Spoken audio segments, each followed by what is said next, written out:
Okay, everybody, welcome to today's Seven Figures Partners podcast. We've got an amazing guest in Dr. PhD John Burd and his amazing story. If you're not familiar with John, he comes from Southern California, resides in the San Diego area, and he is one of the co-founders back in 1999 of a company called DexCom.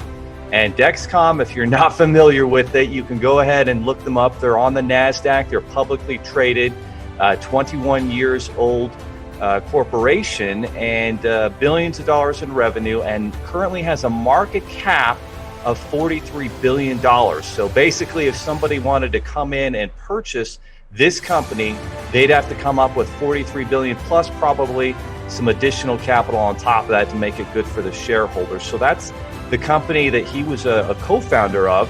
And DexCom received in 2006 U.S. Food and Drug Administration approval to launch the DexCom STS continuous glucose monitoring system. It's a 3-day sensor. It provides up to 288 glucose measurements for every 24 hours. And John was not only co-founder, but the first CEO of DexCom. He's also co-founder and general partner of Sabur Technology. It's a company dedicated to developing unique medical testing products. He was also founder and CEO of Ocular Inc., which developed a remarkable new non-invasive analyte testing technology. He's been a leader in a large number of companies involved in developing medical devices. He was a general partner of Windermere Venture Partners, a firm that started more than 15 medical product and biotechnology companies during his tenure. He was also CEO of Mira Medica, a company developing computer-aided detection technology for enhanced cancer diagnosis that was sold to Kodak in August of 2003. There are over 32 million businesses in the U.S., and over 90% of them will never break 7 figures in annual sales. So how do we as entrepreneurs or aspiring entrepreneurs break into that 7 figures club?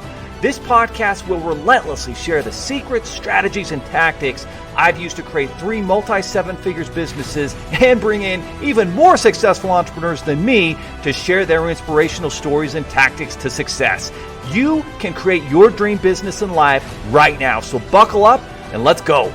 John, welcome. Welcome to the show. We're excited to have you. Thank you very much. I hope we have some time left after that introduction. Well, I just think it's always important for everybody listening and watching this to get an understanding of the person that we're talking to and the prominence and the success. And I'm sure you've had a lot of challenges and obstacles along the way, but really made an enormous impact in the medical industry. And as we were talking before we started this, one thing that was interesting is some of us who aren't as knowledgeable in the medical industry kind of start to think, oh, is that pharmaceuticals? But it's actually not. So if you take a few seconds and just explain, what your focus was, because it actually wasn't pharmaceutical, it was providing more natural solutions. Well, actually, you didn't mention that in my introduction. You gave a history of all the companies that I've been involved with in the past. But in the last few years, I've been really busy starting 2 new companies. One called Lysulin, on my shirt here, Lysulin. Perfect. It's a nutritional supplement for people with pre-diabetes and diabetes. And it's all natural, works great. We've got clinical studies that prove it. And there's a lot of published science. All these companies I've started in the last couple of years, these 2 companies I'm going to describe, are based on a solid scientific foundation. As you mentioned, I got a PhD in biochemistry, so I approach all this stuff with a scientific kind of an attitude. And Lysulin is great, all natural, safe, works great, is proven in clinical studies and available at low cost without a prescription. And I just started last year another company called Wonder Spray. And I got interested in Wonder Spray because it's FDA cleared for wound healing and first aid. And this stuff is amazing. It's incredible that nobody knows about it. The active ingredient is called hypochlorous acid. It's not an acid. It's not like hydrochloric acid. But it actually is what your white blood cells use to kill all pathogens, all germs, bacteria, viruses, yeast, mold, and fungus. It's 100 times more powerful than bleach, but totally safe and non-toxic. You can spray in your eyes, your nose, your throat. I will never have a cold again, because if you get a sore throat or you feel like you're getting sick, you know how you feel when you're about Yeah. to get cold, spray it in your eyes, nose, and throat. It will kill whatever's trying to make you sick. So we found a cure for the common cold. It's amazing. And That is amazing. nobody knows about it. The active ingredient, I call it HOCl. That's shortened for hydroxychloride or hypochlorous acid. HOCl is actually on the EPA list of disinfectants for use against coronavirus. We can't claim that, so I'm always walking a fine line with all these natural products because I don't want the FDA or the EPA or the FTC or the FBI knocking on my door saying, hey, you can't say that, blah, blah, blah. So Where can we access that? Where can we get that product? the product's available at the website right now. We're trying to get Amazon to sell it, but that's been like a headache. But it's on, and the website is www.thewonderspray.com, all one word, The Wonder Spray. And we have it in 2-ounce and 8-ounce spray bottles that you can, it's incredible for any kind of skin problem. I had a testimonial a couple days ago from a woman who for 30 years had scarring on her nose, and she had to wear bandages on her nose and acne on her face. She had tried for 30 years all these different medicines and drugs and blah, blah, blah. None of it worked. And Wonder Spray fixed it. She said, I've got tears in my eyes. I'm so happy. And of course, I get all emotional too. I had tears in my eyes as well. But it's just amazing for all these skin problems. If you've got any kind of burning or itching on your skin or a mosquito bite, it'll immediately stop it. And, you know, there's nothing like something that provides an immediate effect as opposed to having to wait. Unfortunately, Lysolin, the diabetes supplement, it takes a month for it to start working. And people think it ought to start lowering your blood sugars immediately, but it takes time to build up in your bloodstream. But Wonder Spray has an immediate effect. If you get a cough or sneezing or something, just spray it in your nose and your throat. It'll stop your cough and stops the sore throat. So that's the wonderspray.com. Yeah, thewonderspray.com. Oh, yeah. I'm excited. I'm going to pick up some for the office and some for my family in the house. My wife's going to be excited. That'll be awesome. Okay, great. We're going to get that, the Wonder Spray. So you've launched a lot of different companies and enterprises over the year. You know, as you think of, you know, going back to some of the first businesses that you launched, what gave you the confidence to launch those businesses? Why did you think that you as an entrepreneur would succeed when so many don't? Well, actually, when I was in graduate school, I had a lab mate, Paul Schendel, and he had a great expression when we designed experiments and stuff, and we didn't know if they were going to work or not. And he said, "You got to believe." And actually, that stuck with me over the years, and that's really the case with all these businesses. You have to believe that the product you're working on is going to help people and be a success. And if you have that, you've got the foundation to build a business. So you got to believe. And really, for a new product idea, if you talk to venture capitalists, if they still exist, I mean, I'm trying to raise money for all my companies, and it's like all the venture capitalists that I've known and I've made a lot of money for, like with DexCom, they're like, oh, well, we're not investing in new companies. We're just keeping what we have going, blah, blah, blah. And it's like the venture capital community is like so different today than it was 20 years ago when we started DexCom. And it's really, you got to have a big market, a unique product that serves a need, and maybe patents. And what I can help provide and what I've done is to be involved in the management of startups, where I'm usually the first CEO, and then I know that once a product gets launched, a marketing CEO makes more sense than a science nerd like me. So I'm used to that. So I don't resist a new CEO coming in and taking over a business if they can help build the business and help new customers to better health. Like at DexCom. I mean, I was CEO for a few years, raised some money, got the product developed a little ways, and then we hired a new CEO. He came in and did a fabulous job. Andy Razel is his name, and I thank him really for making the company so valuable. When we started that company, it was to develop a long-term continuous glucose monitor that would be implanted. It would be like a new glucose measuring organ in your body that a doctor would have to implant. And it was supposed to last a year. Well, that's a terrible business model for several reasons. And Andy convinced the board to go with the needle sensor, which you don't need to have surgically implanted and stuff. And that was a great idea. And he got the product developed so quickly, and building on the technology that we had established, he was able to make a fabulous needle sensor that is now the world leader in continuous glucose monitoring, beating the competition. Wow. So a lot of focus on making sure that there's a big enough market and that your product really solves a problem, for a number of people out there, and differentiates yourself from the competition.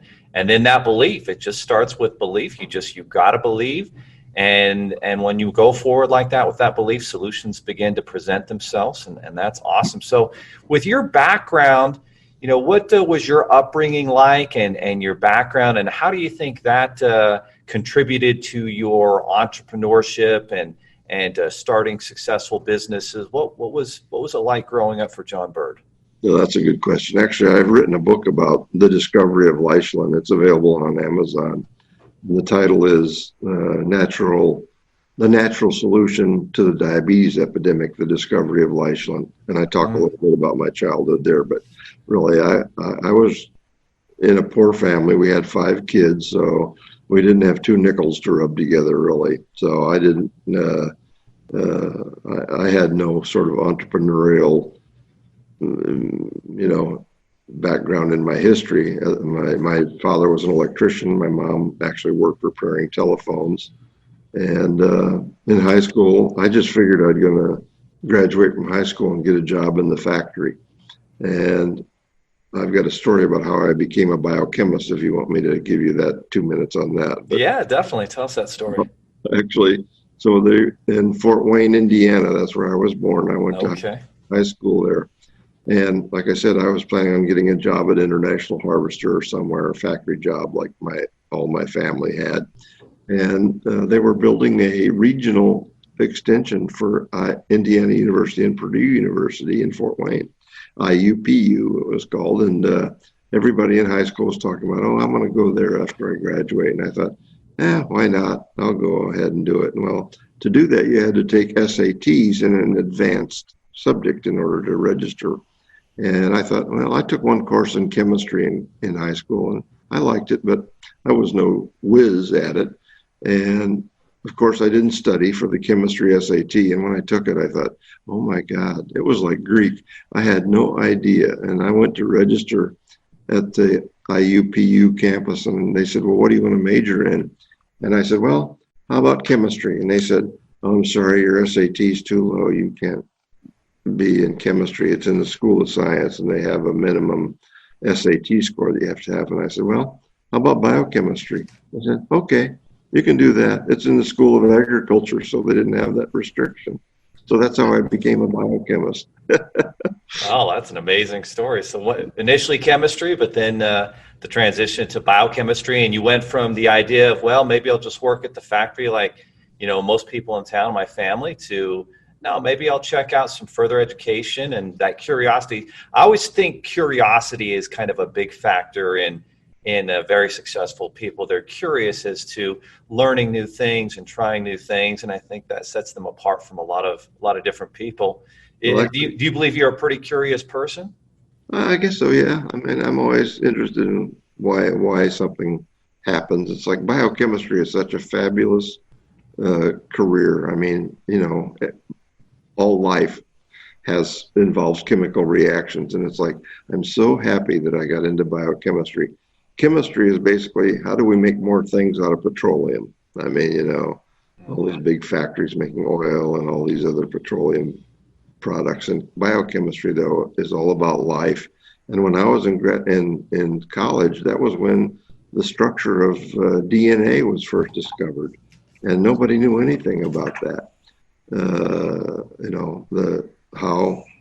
How we're made up and why things happen. So that was all going on when I was in college. It was such an exciting time to be alive and be learning all that. And when I was an undergraduate at Purdue, I took all the chemistry courses and biochemistry courses, and I worked in a laboratory there for a great guy, Dr. Somerville. He's like one of my mentors, and I had a senior research project with him. And when I was in the laboratory, there were graduate students there. I knew nothing about graduate school and graduate students until I worked in the lab, and I thought, well, I might as well go to graduate school. Why not? You know? So that's how, and Dr. Somerville suggested the University of Wisconsin. So I applied there and they accepted me. And I got an NIH traineeship there. So they paid for my education in graduate school. It was fabulous. And I studied nucleic acids while I was there. You know, I did research on DNA and DNA structure. And it was just such a fabulous time to be alive. It was the late 60s in Madison, Wisconsin. And that was when the revolution was on. I don't know if you read history about it. You're too young to, but you may have read about the history of Students for a Democratic Society and all that. Well, Madison was a hotbed of that. And that's really affected my political views for my whole life. I mean, I'm a liberal. I hope that doesn't upset your listeners, but I can understand why people are conservative, because I have a lot of friends who are so conservative, and we're still friends. And you know, if you're conservative, it's like, well, I've worked hard for what I've earned, and I'm not going to give it away. Okay, fine, I can accept that. But for me personally, I'm here to help other people, and that goes to my businesses as well. Like, I'm so happy with these natural products, and when I get testimonials from people about how they've been helped, really, it just makes my day. And I'm so happy doing what I'm doing now. Well, I'm sorry, I'm so long-winded, but no, that's great stuff. That's what we want to learn from.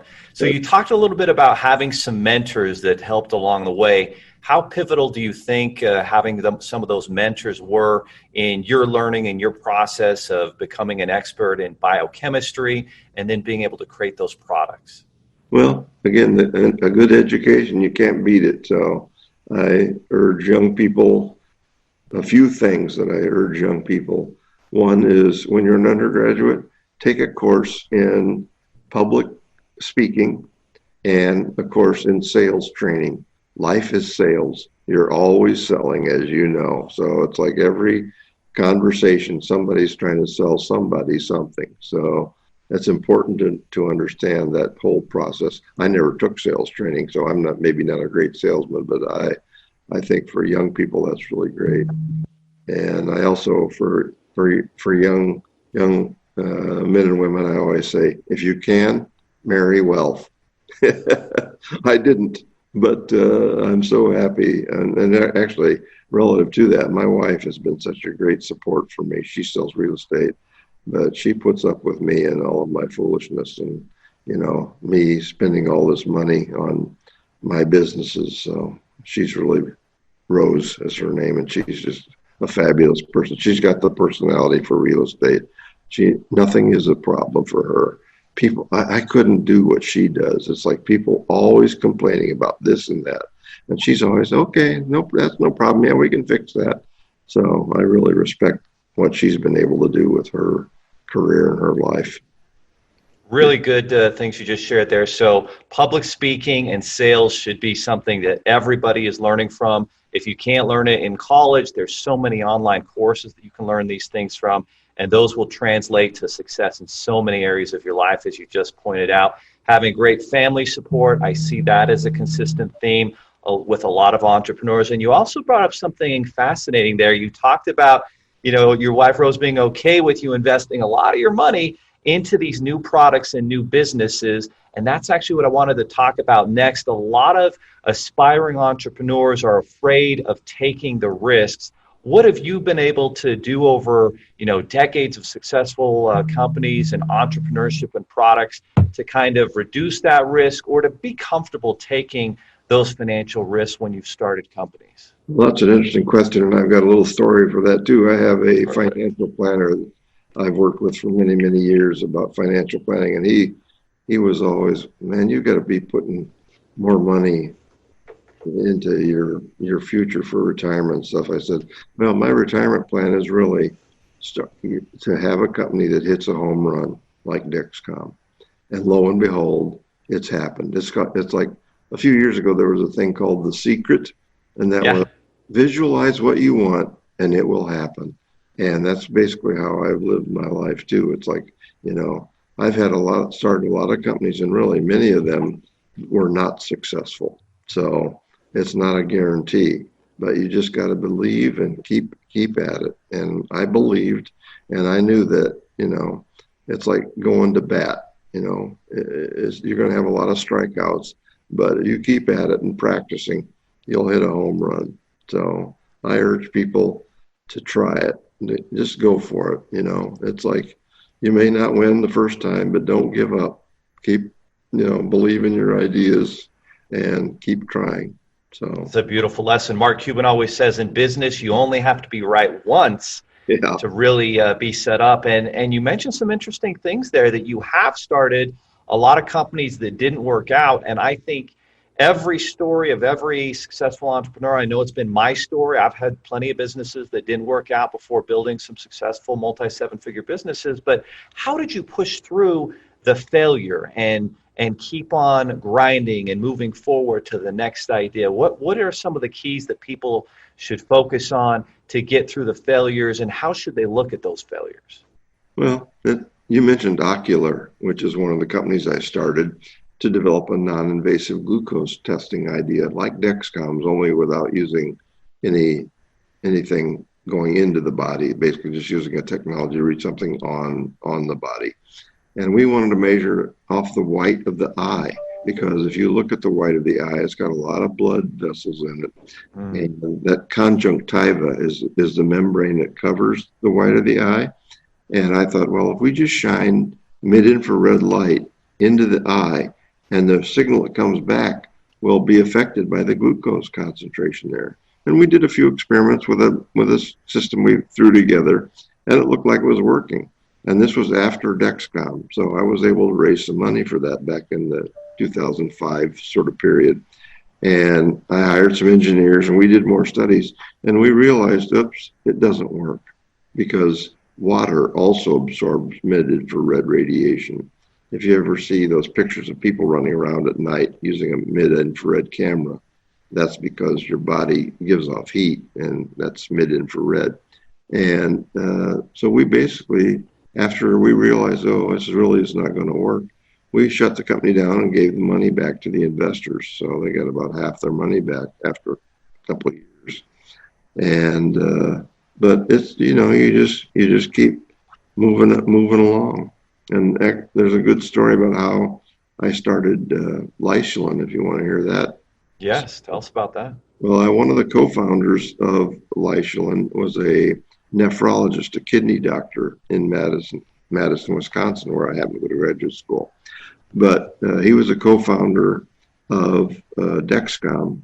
He was involved. There were 4 people in Madison that had worked on that technology, and they called themselves Markwell Medical. And when we started DexCom, Markwell Medical got half, and the venture capital firm I worked for at that time, Windermere Venture Partners, got half. We each took 50%.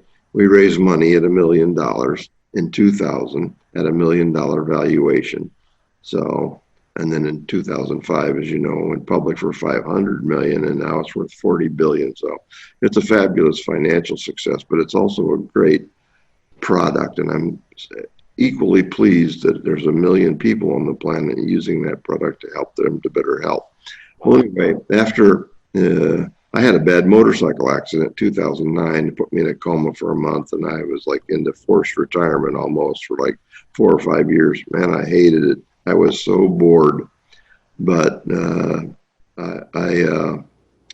I got busy again in 2015, 16, and I was working on some products for people with chronic kidney disease, CKD. And as you know, people with chronic kidney disease eventually can end up on dialysis, which is just terrible. So I had all these ideas for products for people that were on dialysis, and I would send them to the 2 companies that control that dialysis market. It's DaVita and Fresenius. And I would also send a copy to this co-founder of DexCom, Dr. Updike, because he was a nephrologist. And I would always get the same message back from all 3 of them. It won't get reimbursed. Everything's fine. with dialysis. No, thank you. And I was so tired of getting that back. And then I realized that DaVita and Fresenius really aren't interested in curing chronic kidney disease. They're interested in customers, like the pharma industry. They're not interested in cures. They're interested in customers. So, but Updike sent me an email. He said, why don't you quit messing around with this dialysis stuff? Work on something important like glucose toxicity. So I'd never heard that term before. And now I'm an expert in glucose toxicity because he got me started on Lysulin because that was the seed that led to the company and this fabulous product. And the reason we all need glucose for our everyday energy needs. It keeps us, glucose provides the energy for our brains and our muscles and everything else. But glucose, in addition, that's the angel on the shoulder of glucose. The devil on the shoulder of glucose it's a chemical, and it's a reactive chemical. It's like a poison. And glucose reacts with every protein in your body, in your eyes, your nerve endings, in your kidneys. And when that glucose reacts, that's called glycation. And glucose reacts with your proteins, glycates them. Well, if this is a protein and this is glucose, and I react with this, it changes the structure of that protein and therefore the way it functions. It doesn't function right. That protein was not meant to be glycated. And glycation is the cause of insulin resistance and diabetes. And I thought, well, how can I stop that reaction from happening? And as a biochemist, it was easy. Lysine, because lysine is one of the amino acids that we have in our bodies, and it's got an amino group on it. And glucose reacts with amino groups to form that glycation product. And so I thought, well, lysine, that's the answer. And I looked into publications, and there were some fabulous publications back in the late 2000s about how lysine lowered blood sugar, and more importantly, it stopped that reaction of glucose with your proteins. And this is published literature. I'm not making this up. That's the other thing about historically supplements have bad names because guys like me make these big claims without any substantiation. But we have published proof that our products work. So anyway, I thought, well, okay, lysine, that should help this problem. But I thought, I can't sell lysine because you can go to the drugstore or grocery store right now and buy a bottle of lysine. So I looked at other natural products that also helped with diabetes, and zinc and vitamin C also lower your blood sugar and help with insulin resistance. So I put the formulation together with just three natural ingredients, lysine, zinc, and vitamin C. This was in 2017. And I filed some patents, 4 of which have now issued, and started the company. And I got a hold of contract manufacturers to make it for us. And lo and behold, we have product. We've been selling for 3 years, Lysulin. We have capsules and tablets and liquid. And we're just about to introduce a once-a-day powder. So that's kind of how Lysulin got started. It was an email from Dr. Updike that said, work on something important like glucose toxicity. And I did. And it became Lysulin. Yeah. That's an incredible story. And what you just taught us there, I think, is a lot about the importance of proof of concept, which is an enormous amount of research, trial and error, and again, figuring out what your customer needs and how to solve their problem. And I think a lot of entrepreneurs don't go through that full process. They're kind of lazy. They just take a little bit of research, try something. But it sounds like for you, it's a process that just is continuously evolving, and that's how you get the successful product. What do you think that people need to focus on in the creation of good products to make sure that they're going to solve those problems and get that proof of concept? Well, again, you got to have a big market, and you got to have a product that's unique in some fashion, because again, most products have competition. So you got to have something that's unique, and if you can, like we've done, get patents, because that will prevent competitors from copying exactly what you've done. And John, you're the owner of 25 patents, I believe. I forgot to mention that. Yeah, I've got actually more than that. I'm approaching 40 now, but Oh, that was from an old article. yeah, yeah, I've patented, and actually relative to that, about back to mentors. After I got out of graduate school, I worked for Miles Laboratories, and I had two fellows that I worked with there, Bob Boguslawski and Bob Carrico, and they had filed a whole series of patents on ways to measure things in blood. And that was really inspirational, the work that they did, to develop those ideas for those patents. And I worked on one of the ideas, and again, measuring therapeutic drugs in blood for clinical chemistry labs. And this is what, people that are on these drugs like theophylline for asthma and anticonvulsants, they draw blood, send it to a lab, and the lab measures the blood levels to see if they're in the therapeutic range. So that's important. And we developed a whole series of products and patents and papers on that system that we published back in the 70s. Yeah, late 70s. So Boguslawski and Carrico were both, again, a couple of guys who really inspired me on the importance of patenting your ideas and developing those ideas, improving them. So with all these companies that you've started, grown, and taken some public and so forth, how did you find good people and create that culture of finding solutions? What is that process like for you? Well, it's a lot of the people that have worked with me on new companies have been people that I worked with in the past. And they, I really liked their work ethic and their commitment. So that's the thing. As you age, it's hard to do this if you're only 20 years old, you haven't had that much experience with other people at work. So it's harder to find people. But I always look for people that I worked with in the past. And a lot of people that have been involved in companies that I've done are people with whom I've worked in the past, and I really respect what they've done. I've got one little tale to tell that kind of relates. Remember that Andy Rasdell came in to take my place. Yes. How did you guys find him? What was that process like? That was fine. I mean, we basically hired a headhunter. She found him, and he had great experience. And we interviewed him, and he liked us and the story, and he came in. That was great. I had another company called LXN and Lexan. And it was a company that had another great product for people with type 2 diabetes. It was a once a week test that you could do at home, and it would give you your average blood sugar over the previous 2 or 3 weeks. And if you're changing your medicine, you want to know, is my average blood sugar getting better? And that's hard to do with a single blood test. That just tells you, a glucose test tells you what your glucose is right at that moment in time, but it doesn't tell you if you're going up or going down or staying the same. And this test was great. And we developed the product and got some patents on it.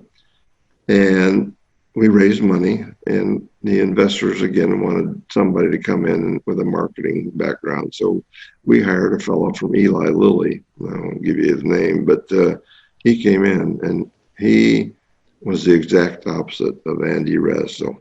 He just spent money like he was still at Eli Lilly, and the company ended up going bankrupt basically. And I was able to find a friend of mine to buy it at the last second. So it eventually became a J&J property. And after a couple of years, they shut it down, and that product is not on the market anymore, which is too bad because it was a great idea. But anyway, we're talking about how to find good people. So you mentioned Andy, who was great, and then this other guy who was not. What made him such a bad fit, and how can we learn to avoid that type of person in our bringing him into our company? Well, he was a marketing and sales guy, that's for sure. Because what he did is he came in and he hired, 10 or 12 young people to sell that product. And there again, he wanted to train them, so that they were selling according to what he knew was the right way to sell. He brought them in, and training, all that stuff is expensive too, hiring people and paying their salary and doing that training. And a couple of them did a decent job. 2 out of 12 maybe. That's a pretty bad ratio. And again, he just spent so much money on that. And then he had all these other activities that he had invested in when he was at Eli Lilly. They had a big marketing budget, so they had spent all this money on ads and events and shows and all this stuff. We didn't have that money for that. So he just basically ran us out of money. And that's the company just ran out of money. And that's another lesson. We had an investor there who was a terrible investor. I mean, all they did was complain. And when you raise money, if you're going to go through multiple series of money raising, Series A, Series B, like DexCom went through like 6 series, I think, and raising a lot of money before they went public. But you have to have investors who are willing to keep investing. If you raise a new round of money, new investors always ask, are your old investors going to participate? And if you say no, it's like, well, red flag. That's a bad sign. So that kills the deal. And we had an investor who was not, just complained and was not going to put any more money in. So we couldn't raise more money. And lots of times that's what you need to do, is keep raising money to get the company to where it is making money. And it took a long time actually for DexCom to become profitable, which I don't quite understand, but that's another story. Yeah. So outstanding. So with a lot of development of product and then the distribution and marketing, there's a lot of strategic partnerships that are made, maybe with other companies or other groups that provide solutions. How important have strategic partners been in the development of different products and then, distributing those products, and how do you go about finding some of those strategic partners? Well, it's like, it depends on who your customer is. So with a lot of the clinical chemistry products that I've been involved with, if they're going to get sold to doctors, then you've got to find partners who sell to doctors, and there's not that many that sell. So you've got to, they used to be called PSS, Physician Sales and Service, and they were one of and Henry Schein is a big seller of products to doctors. And so you've got to get them interested, because selling to doctors is like pick and shovel work, really. It's like doctors don't want to buy product, they want you to give it to them. And, it takes a lot of money and a lot of effort to sell to doctors. Consumer selling in the old days, back when I was talking about LXN, you had to find retailers that were interested in putting the product on the shelf, because the internet didn't exist back then. And I'm so happy now that the internet does exist, because our current product selling to consumers is all primarily sold through social networking. Like Lysolin, half our sales comes from Facebook ads and half comes from Amazon. And those two, Amazon basically has replaced all the old retail, drugstore chains and Target, and Costco, and that sort of thing. Getting products into those big retailers takes a long time, and they finally agree, okay, we'll take and put 2 bottles on the shelf at every store. Unless you give them hundreds of thousands of dollars, they don't promote it, and it just sits there because nobody knows it's there. And, nobody at the store knows what the product is good for, because they don't spend any time educating people at the store on what a great product it is. So I'm just thrilled that the internet exists and we don't have to sell through retail anymore. I mean, we're still working on retail. If we can find retailers that are interested, we're happy to have them have the product on the shelf, especially if they take 2 minutes, which is all it takes to learn about the product and how great it is. So, but we don't have a budget to spend money on ads and promotions. These drugstores want you to give them money to promote the drugstore and all the products in the drugstore, not just yours. So anyway. So that's interesting. So there's all these opportunities where you can spend to sell your product, but if you can connect up with groups that already have your clients, in one of those cases you mentioned doctors, then that's more of a relationship building and a lot less money out of your pocket. And that's what I always try to teach new entrepreneurs and established ones too. I mean, you can spend to try and figure out what your cost to acquire a customer is. And if you can do that, great. But if you can just find strategic partners who already have your customer, build a relationship, have some sort of compensation structure for them, well, that just takes effort. And it sounds like you guys have definitely gone both routes and been successful at both. And I just always see a lot of success with the strategic partnerships. And so would you agree, is that something that has been helpful and more successful in terms of, getting a good return just by building relationships versus spending? Yeah, I mean, really, we're continually looking for like independent pharmacies that want to sell products and help their customers to better health, and will take the time to learn about the product. So it's a continuing battle. I didn't mention actually that some of the biggest roadblocks to innovation in new products, one is the FDA, all the grief you have to go through to get products FDA cleared. And the other one is reimbursement. And so many people say, well, is Leishman reimbursed? And insurance companies don't reimburse for vitamins and nutritional supplements.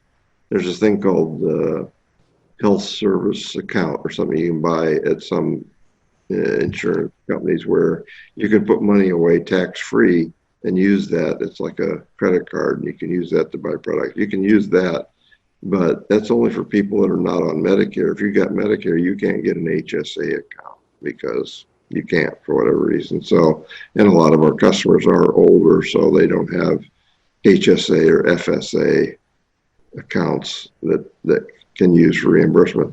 And I know that from my experience, again, with LXN, we had this home test for this once a week home test. And it was the first one on the market, and we got it FDA cleared. And I'll tell you, getting an insurance company to reimburse for that product is like a life's work. You work on somebody like Blue Cross Blue Shield for 6 months, and finally they say, okay, we'll reimburse it. And they reimburse a certain amount for the product. And you think, oh man, hallelujah. And then 3 or 4 or 5 or 6 months later, they say, no, we decided we're not going to reimburse it anymore.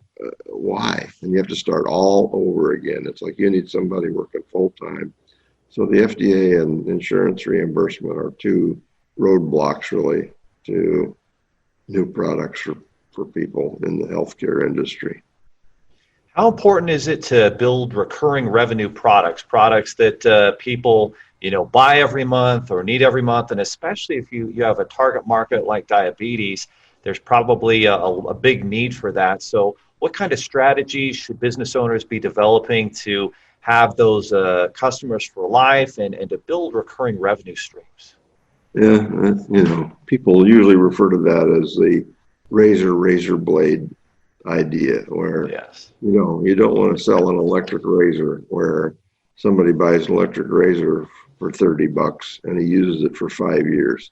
So you've got one sale, and if he pays $30 for it and it costs you $15 to make it, you've made $15 on that one sale for 5 years. Whereas if you sell razor blades, people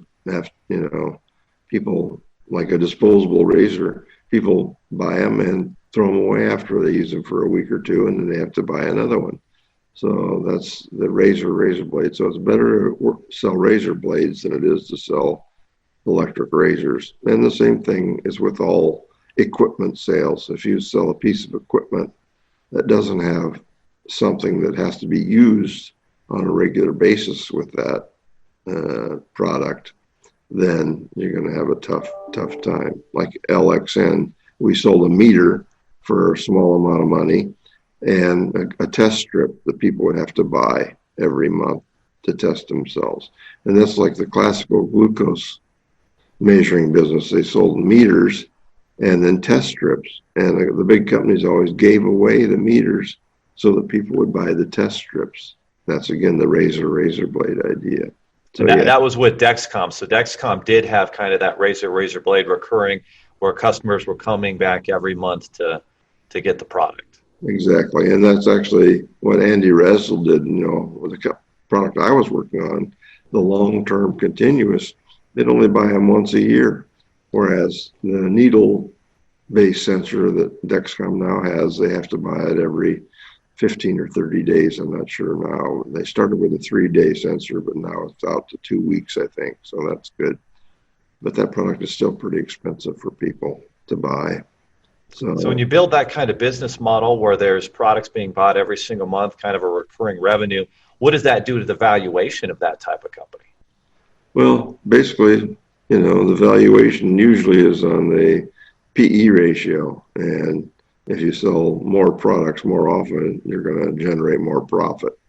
So that basically is the idea of if you can, like drugs, people get on drugs and they're hooked on them for life sometimes. Like, I hate it when I see people with type 2 diabetes get put on insulin, because that is a one-way street. You're just going to need more and more and more insulin to try and help them manage the glucose. So it's tragic. And if people try Lisulin instead of insulin, 70% would not need to go on insulin. So, but it's hard getting that word out, and doctors hate supplements. So it's really difficult to convince doctors. And if a patient asks their doctor, should I try this Lisulin? They'll say, nah, here, let me write a prescription for you, So Always in bed with those pharmaceuticals versus the natural solution that can be a lot more healthy. Yeah, that's right. So in terms of work-life balance, there's always a big discussion about that between entrepreneurs and guys like us that don't mind working 60, 80-hour work weeks, but we still have families. So how do you balance that? And what do you think, what are your feelings on how people can achieve some sort of work-life success balance with family?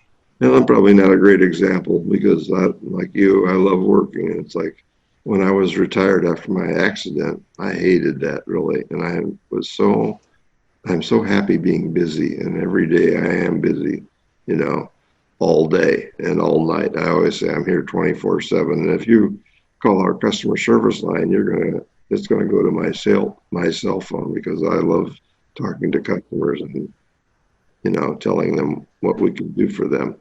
But again, Rose and I both work like maniacs. So we spend most of our time. We actually have done a lot of traveling though. And I have some great friends that before COVID, we used to get together for dinner all the time. And it's great having, a great wife and great friends. So that's kind of the balance. I mean, I used to play golf, but I'm so terrible at it, I finally gave it up. So I don't have that many extracurricular activities, and I don't ride my motorcycle much anymore. So I used to do a lot of motorcycle traveling with some buddies that we'd go on long trips, and that was a lot of fun. But time passes and things change, so you just adapt to it. Sounds like it's something you schedule out, and that's what I've always believed, right? You schedule out, we're going on this vacation, or we're doing this activity, and as long as you're scheduling those things regularly with family and friends, then I think that's kind of where you achieve it. So because there's so much wasted time that most people, are participating in, whether it's watching a lot of TV or just scrolling, online without any real purpose. And so I just think if you eliminate a lot of the time wasters and you schedule in what's important, that you can achieve that. But yeah, you're still going to work a lot, because that's what it takes to succeed. And if you really have a mission you believe in, I think that's a big key to your success. Like, you've got these missions that you believe in, with each product solving these customers' medical issues in a non-invasive, natural way. And that leads to passion and success. And you don't even feel like you're, working when you're engaged like that. That's true. That's like work is my fun. So actually, I don't know, Rose works upstairs, so I don't know if she can hear us, but she had her way.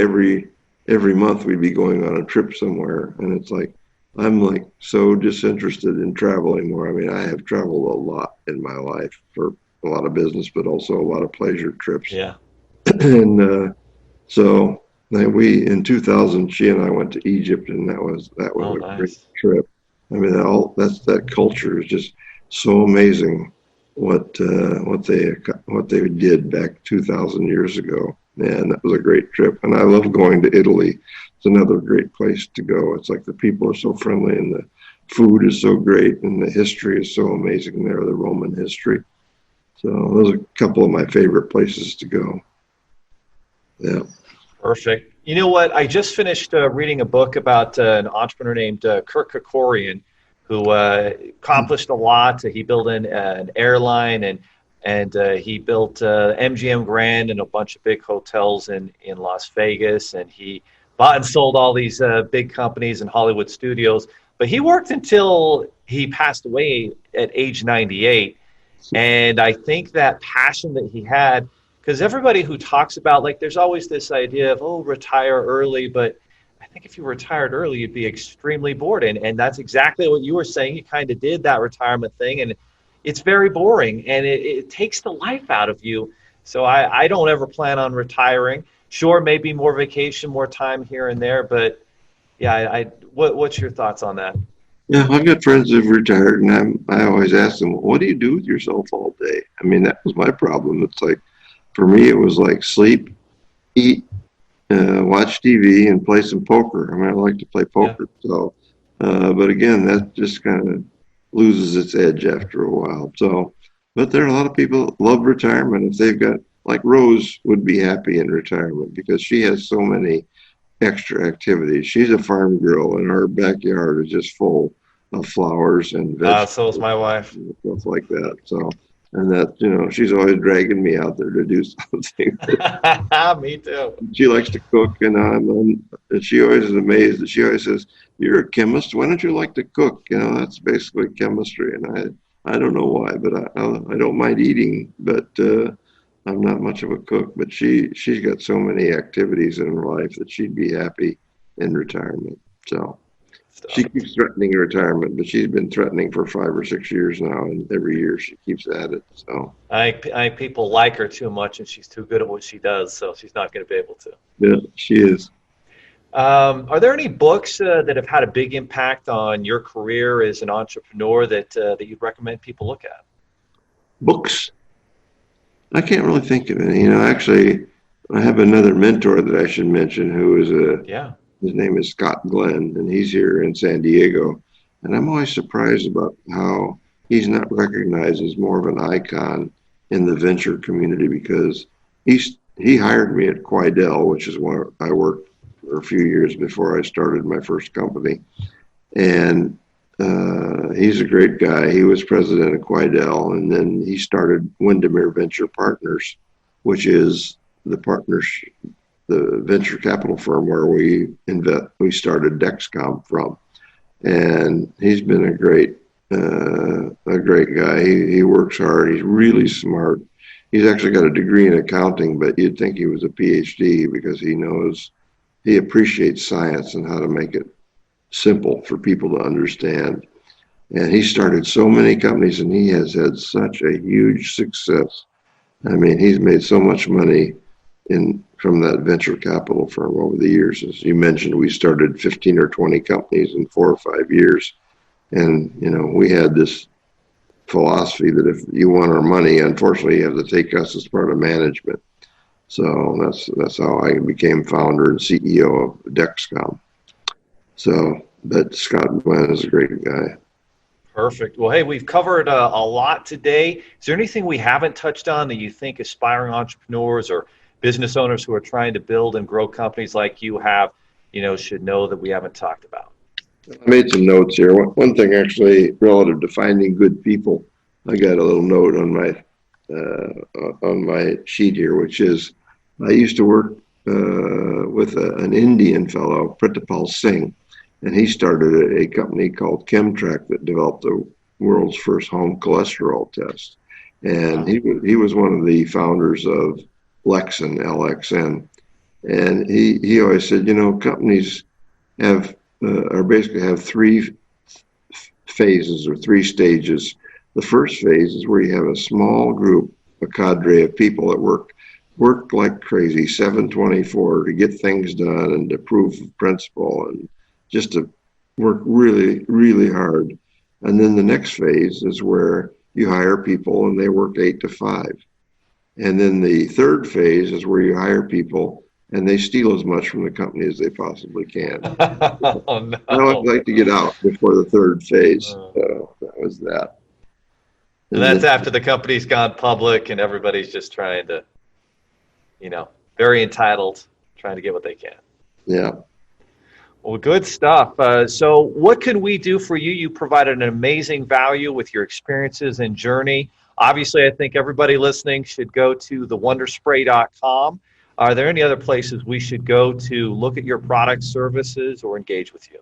Well, if you go to my website, which is www.jburd.com, there are links to both Wonder Spray and to Leishland there.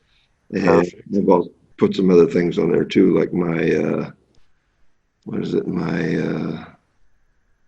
my theory of disease, which is on there, that you can have a look at that and have a laugh about. I like that. That's short, guys. jburd.com. We'll have links, all over the place on this online. So www.jburd.com and get the Wonder Spray. This is, an entrepreneur who for decades has built products that have made millions of people's lives better. I think that's really what most of us are looking for when we start a business, is to have a massively positive impact on a lot of people. And you've done that, John. That's an amazing journey. Thanks so much for sharing everything you have today. Well, thanks, Leo. Thanks so much for having me today. And I really have appreciated you taking time to talk to me. Are you looking for more seven-figure secrets, content, or even how you can launch your own recession-proof business? Then check out sevenfigures.com. That's the digit 7, FIGURES.com, where we share more videos, stories, strategies, funding solutions, entrepreneurial education, and even the secret business type that's recession-proof. Thank you for listening, and if you're finding value in our podcast, please give us a 5-star and invite others to join the club.